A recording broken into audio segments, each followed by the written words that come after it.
everyone, it's Sharona from Payroll Weights, and today I want to be reviewing the Netflix film See You Yesterday, which is directed by Stephen Bristol, and it stars Eden-Duncan Smith, and also too, it stars Dante Crenchlow. And so the film centers around CJ and Sebastian. They are doing the dang old thing, you guys. There are some high school kids who are super smart, and they're trying to secure the bag to these college scholarships. So they build a time machine, and really, as they're trying to secure their futures, a tragic incident happens, and CJ's brother ends up actually being shot and murdered. So now their project is even more important because they now must use the time machine to go back into time to try to find a way to save CJ's brother. So first and foremost, I'm in my feelings about this movie, y'all, okay? Because it was some powerful messages that I saw, and this film really does a great job of tackling police brutality as it weaves it into this sci-fi time travel genre. So first and foremost, what I enjoyed about the film was I love the nods that they had to other time travel films, terms, books.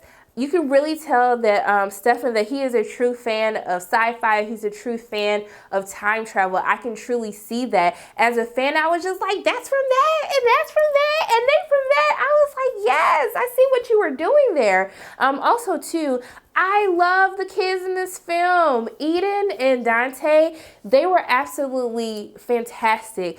Eden definitely steals the show as she plays kind of this no-nonsense, smart young woman. And I really love the interactions that she has not only with Sebastian. I felt that they have very great chemistry, and you truly believe that they had a tight-knit friendship, but also to the relationship that CJ has with her brother, which really makes, you know, what happens to him even more tragic while watching it on screen. I thought they did a very great job of just showing kids at their natural selves. And I will have to say, for parents who are going to watch this with their kids, there is cursing. The kids are cursing, but what kids ain't cursing like we weren't cursing? Actually, I wasn't cursing. I was a good child. That's just in case my dad is watching, okay? I would never curse, ever. So I also think that it's a really great nod to New York, to Brooklyn, just kind of like how the kids interact with each other, how CJ was ready to go off and like stand up for herself if somebody was getting a little bit too crazy. I thought that they did a very great job of showcasing kind of the diversity, the culture that New York has to offer. And I love the lighting that they did with this film. It really gave me a summer vibe as it kind of picks up as the kids are starting off into their summer vacation. I loved how the lighting was, melanin was popping, okay? I was like, yes, melanin everywhere. I love how you guys did that. But I have to say, from a representation standpoint, it's one thing to talk about diversity and wanting to see yourself on screen, but also to what See You Yesterday does a very great job is giving a positive outlook to Black and brown people. Not only do we have these kids, but they're highly intelligent. They have futures. They know what they're trying to do. They know what colleges they want to go to. They are smart. We talk about STEM. I was just like, this is the movie. This is what I want to see. This is how I want to be represented on film. And I think they do a very fantastic job.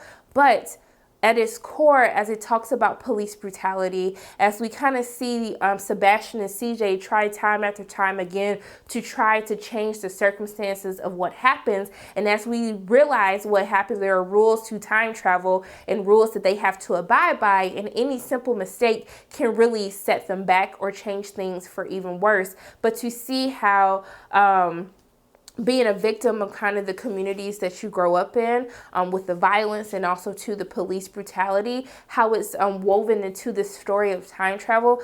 I really think that this was a great job overall. I really enjoyed this film. I love how the film ends. I think some people might have an issue with how it ends. If you feel like you need to have like a definite ending, you need to know what happened. But I thought the ending was just beautiful. The screenplay was just so well done. Even how the effects that they used for the time travel, I really have nothing bad to say about this film. I would definitely recommend that you stream this film. And for those of you who might feel like, oh, it's about police brutality, it's going to be too preachy, It really isn't. They do a very great job of balancing the humor with the sadness. I think that everything is just so well done. And if you're just a fan of time travel, you're going to enjoy the little gems that they place throughout the course of this film. So I would definitely recommend that you stream this film over the weekend. It will be streaming on Friday, May 17th. And those are my thoughts on See You Yesterday. As always, my name is Sharona from Pay Your Weights. And if you like what you saw today, make sure you hit the like button, hit subscribe, share this video with your friends, and make sure you hit the notification bell. And I love you guys 3000. I'll see you soon.